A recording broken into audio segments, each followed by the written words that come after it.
Howdy folks, I hope you're doing well. A little backstory before we get into it here. Thanks to it hitting the sweet spot of $2.99 during the Christmas season of 2022, I was gifted the Ridge Racer cab. Here's my little one who's currently 9 playing it just after we set it up. I still think she drives better than me. Those days where you could get a nice cabinet on the cheap, man, those were the days. Anyway, after having it for a little while, I got bored. It started with a few upgrades, light up buttons. I pulled the headphone jack out to install a faux key. Did any of you actually use that headphone jack? Let me know in the comments. Getting back to that key though, maybe someday I'll get around to actually putting a real one in for power, but we'll see. Anyway, what you're seeing here are some pictures I took while I was doing some of those upgrades. Since I wasn't doing YouTube or anything like that, I didn't take many videos aside from this one. Hey, come on over, have some fun with Crazy Taxi! So you're probably like, what the hell am I watching here?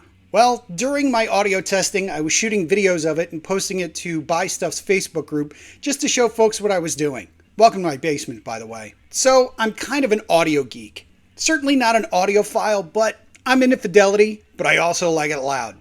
Anyway, in the interest of fidelity, I figured the best way to test everything would be to drop these speakers into the boxes to simulate what the audio would sound like inside the cabinet. As I'm trying to avoid the dreaded copyright strike, I've turned everything way down so it's barely audible. If you're interested in hearing what these sounded like, I'll put the Facebook links in the description so you can check them out. Everything you see here is what I went with, except for the sub. I decided to go with a slimmer 6.5-inch version.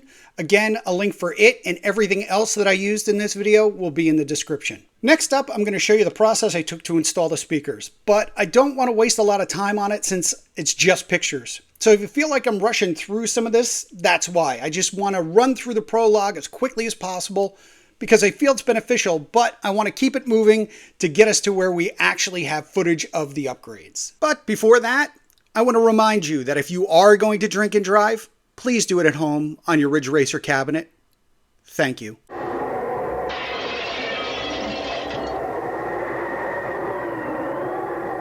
I began the upgrades in February 2023. I don't know that that matters at all, but I just wanted to mention it. For the speaker installation, I used a 3 1/4 hole saw to cut the speaker panel for the Blaupunk GX 350 3.5-inch 200-watt two-way speakers. Man, that's a mouthful. They were a pretty tight fit, but they worked out really well. They're friggin' loud. Right after that, the Ridge Racer gaming box arrived. I decided to put the bass puck inside the riser behind the pedals. The goal here was to get that rumble down at your feet so you could feel it while you were driving. Then it was onto the back panel. I painted it up and began the process of installing the Kenwoods. These guys are 220 watts and come with speaker grills, which is a bonus. The master craftsman here wouldn't be doing his job if his measurements weren't off a bit. As you can see here, one of the speakers is lower than the other. When I put everything together, I noticed that despite my best efforts, I was a little too close to the amp. What are you going to do? While going through these pictures here, I actually found another video, so I'm going to drop it in here real quick. It's got some copyrighted material, so I'm going to kind of have to cut it and be creative so I don't get a strike. So I got the Kenwoods installed. We're using the KFC-S1006. I got the Blaupunks that I installed earlier, the amp, and to drive the Kenwoods and the sub in there, I'm using the Kittner. Let's test it out, see how it sounds. So as a test, I uploaded the video and I immediately got a strike warning. So I had to cut the audio. Sorry about that, guys. We'll just kind of move on to the end here. Again, my apologies. Hitting pretty good. I think these are a keeper. After that, I installed the Ridge Racer gaming box. Then finally, the graphics. That's right, the Ridge Racer is no longer a Ridge Racer. It is now a Crazy Taxi. So the shots here are just the finished product. And I'm going to admit, there was a lot of sweating when I did the graphics for this here. I had never done graphics on an Arcade1up machine before, so I was kind of nervous and was kind of weary of the outcome. I also installed a Pixelcade along the way, but I can't seem to find any of the pictures of it. So that brings us to today. We are going to be installing the 19-inch screen upgrade and the top deck kit for the Ridge Racer. But that top deck has been customized for our Crazy Taxi cabinet. So it wouldn't be any fun if we didn't do a quick unboxing, right? The monitor at 800 speed.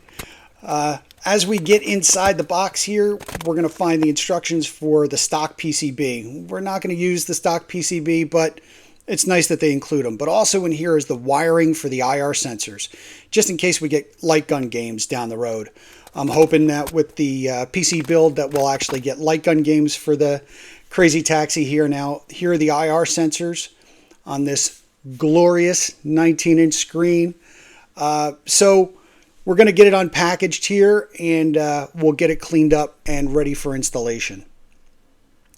Now, one of the things that I noticed after cleaning was there's some dust and debris underneath the screen. So as we take a look at it here, there's a spot here and another spot over here. So I think what happens is during shipping, this stuff kind of breaks loose, and that's why there's dust underneath the screen. I would imagine that they clean all these little bits here, like that one there, and all this stuff over here. I would imagine all this stuff is cleaned out or cleaned when they assemble it, and that during shipping, all this stuff is kind of breaking loose. So not a big deal. Just clean it, maybe a little compressed air on the monitor, blow it off, put the screws back, and looks beautiful. We're ready to go for installation. Now, I had already put the graphics on the machine because, you know, the machine's been assembled for a while. At first, I was going to cut the holes. Then I'm like, let me pull the graphic off, which was a big mistake. To add further insult to injury here, I decided, well, let me pull the whole thing off. Maybe it'll come off like, nice and easy. Well, this was an even bigger mistake because, as you can see, there's like that sticky residue, my little handprint there. So unfortunately, we're going to have to clean this up, but we'll do that later.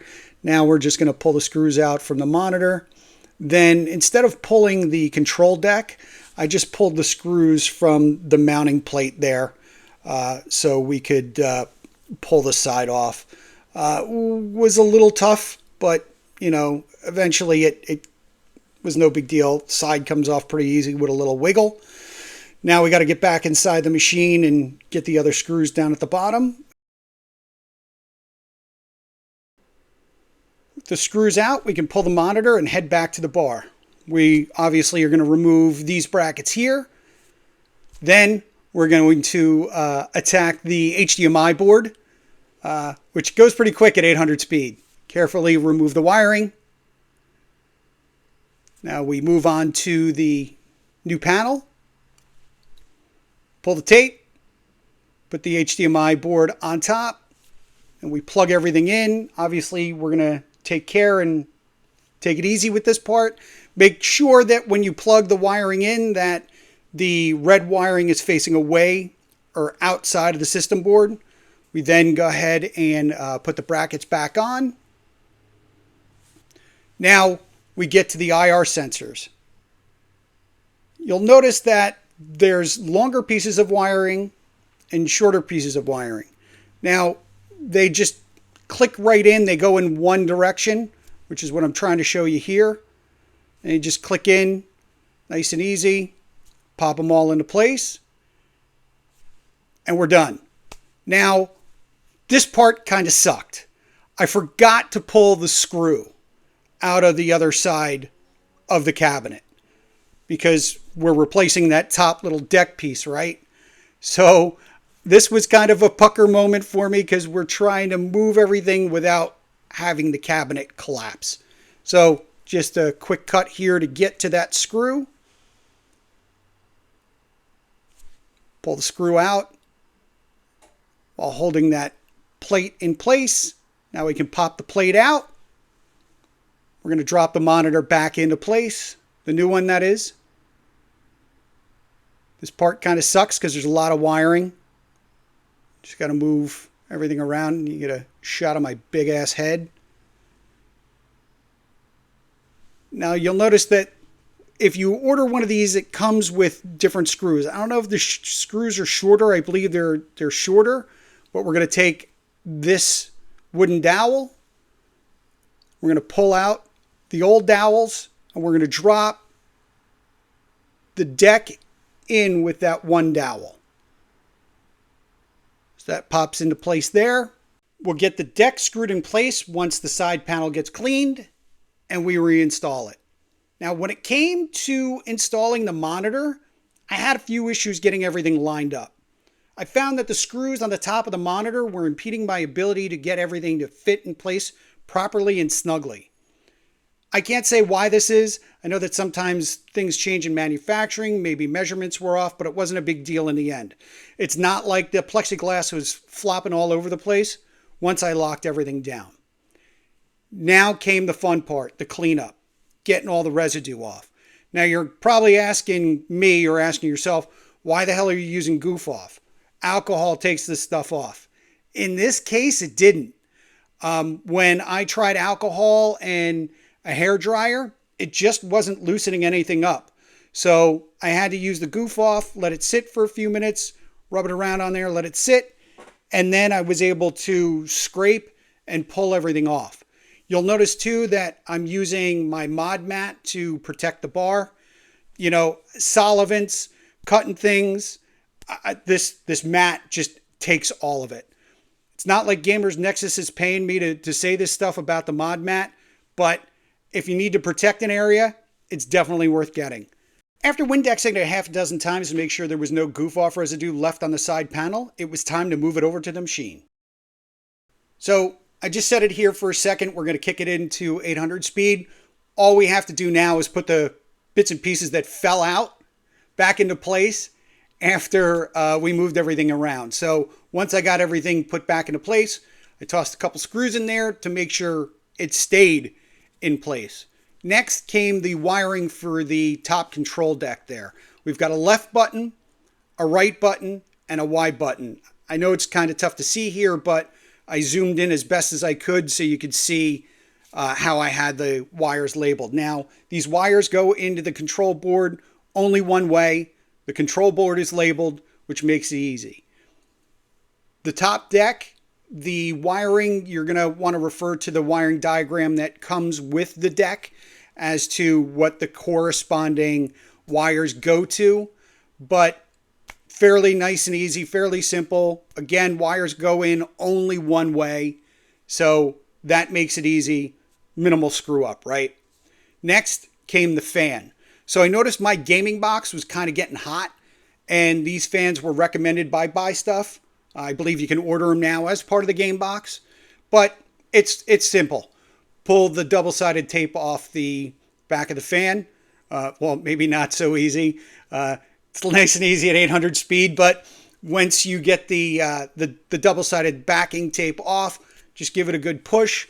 Make sure that it's nice and snug. Adjust it whichever way you want to. Obviously, make sure the fan spins, and we're good to go. Next up is the SD card. Since I was pulling everything apart, I ordered the 2.04 build. Now, it would be nice to get some light gun games in there, but I guess we're going to have to wait for the PC build on that. Next up is the USB hub. Since the new control deck has additional connections for the USBs, we need to plug those USB cables into the hub. Now, while working on all of this, and this will come up in a moment, I realized that I couldn't get to the last USB connection on the side of the gaming box. So I had to pop it off, put the new 3M tape on there, and get everything rearranged. As I'm putting everything back together, you'll now notice that the fan is plugged into the side of the gaming box versus the back. So now in the back goes the Pixelcade, and then the encoder board now gets plugged into the USB hub. Now we're onto the graphics. Dust is the enemy here, so we clean everything with a lint-free cloth. The backing and the side panel itself. We're going to lay the graphics down here. We're going to grab our trusty blue tape. Now, I like to use the blue tape because it has less adhesion, so it's easier to work with than using something like frog tape. What I'll do is I'll use my X-Acto knife To just get underneath the graphic and its backing, I take a little piece of blue tape, I tape the very edge, I cut the backing about halfway, then I start working out the bubbles. Take your time here. Don't rush. This is a time-consuming process. You'll see I'm lifting it up here because I'm having some trouble getting out some of these bubbles. Don't be afraid to lift it to work that stuff out. Then you just peel the backing off a little bit. If there's too much, cut it off, get rid of it, and keep moving. Unless you do this every day, it's going to take you some time, so don't worry about that. I suggest you get a kit if you're going to do this. I'll put a link for the one I have in the description, just in case you want to pick one up. So now we're onto the amp for the top control deck. You're going to want to treat this gently. We're going to feed the base wire into the cabinet. I've already connected the RCA cable prior to feeding the power adapter wire up through the hole. We then plug in the power adapter, then we drop the amp into the hole, then we screw it in. Now that the top deck is done, we can really get moving here. Next, we just drop the cabinet back on the riser, then we push the wiring for the bass puck and the pedals through the bottom of the cabinet. After that, we install the Buy Stuff back panel with the amp and speakers already installed. Initially, I was going to review the wiring process, where everything went, what was connected to what, and so on. But we're already at 16, 17 or so minutes into this, and some of you guys might find it boring. If you want me to cover that, let me know in the comments, and I'll address it when we do the PC mod. Speaking of the PC mod, while I was cutting all the audio together for this, Buy Stuff announced the new PC mod.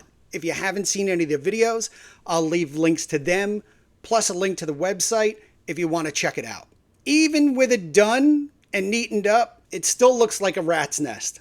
I'll address that a little bit more and see if I can neaten up when I do the PC mod, but for now it's good enough. As we transition over to the next shot and pan around, you'll notice that the back panel has been painted and installed.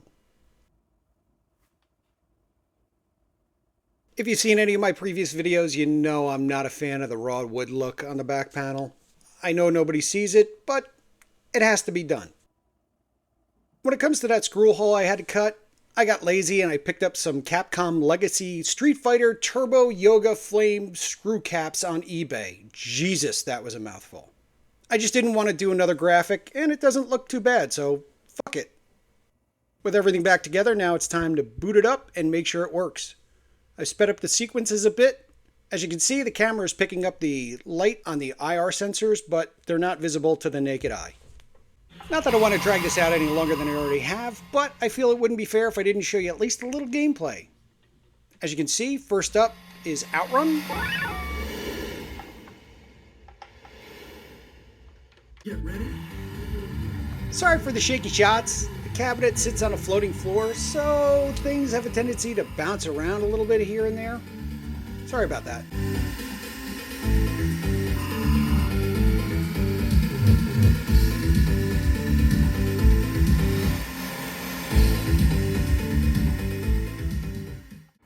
Next up, we have some Hydro Thunder.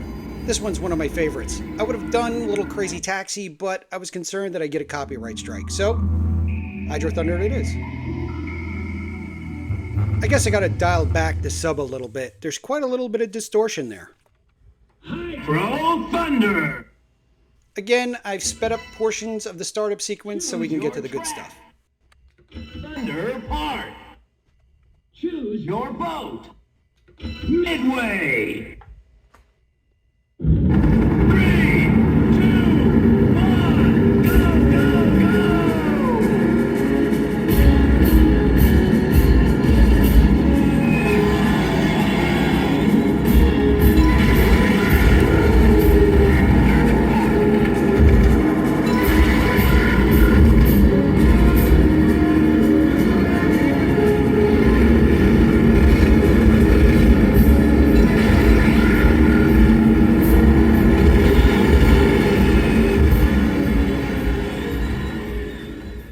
Now that the gameplay is complete, just want to say that's it for this one, folks. If you like the video, please give me a thumbs up and subscribe. If you don't like the video, give me a thumbs down, subscribe, and give me another shot. If there's anything you'd like to see me cover, please let me know. If there's anything you'd like me to change or you think I could do better, again, please let me know. If you hung out to the end, thanks for sticking around. I just want to say I appreciate you, I appreciate your time, And as always, stay safe, be well, and take care.